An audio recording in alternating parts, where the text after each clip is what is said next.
key important piece here is to secure your website.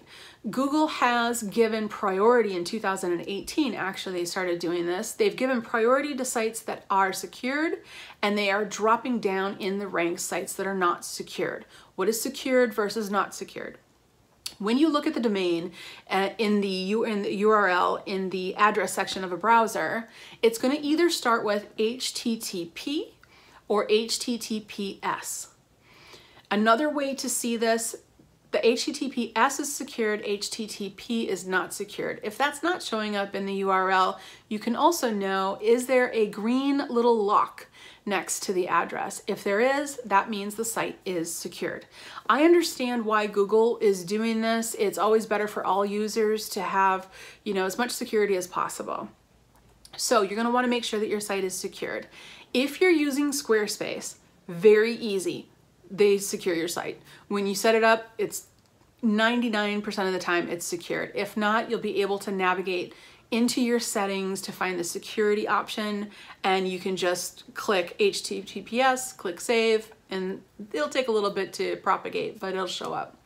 When it comes to WordPress, again, if you've chosen WordPress for the functionality and for all of the abilities of what it can do for you, that's great.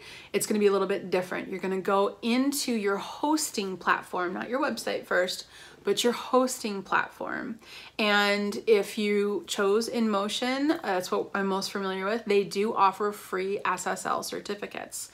I would highly suggest just contacting the hosting company and saying, can I get a free SSL certificate on my site? And they'll do it for you. They'll set up that option for you. If you're adventurous and you want to do it yourself, find the setting in the hosting platform, click on free SSL certificate, and run the certificate. Once you've done that, I want you to wait for about 20 to 30 minutes. Why? Because the hosting platform is setting up that certificate in the background. Now, in essence, your hosting platform has that certificate in it, and it's attached to your domain and your website. Now you can log into the back of your WordPress site. Log into the back of it, and you're going to find plugins under Appearance. You're going to go to plugins, and you're going to add a new plugin. This plugin is going to be called Really Simple SSL. You're going to install it, and then you're going to activate it. Once it's been activated, it'll bring you to a screen, so stay patient, let the screen load. It'll bring you to a screen that says you're ready to go, and click go. All right, I am ready. And that is what's going to install the SSL certificate onto your website. Now, sometimes this is going to log you, this process will end up logging you out of the website, or when you go to do the next thing, maybe you're going to hit the dashboard to see the front view of the site. Sometimes that'll happen. That's okay. Just log back in. It's just the site saying, hey, I need a refresh start here, and just log back in and continue to do what you're doing.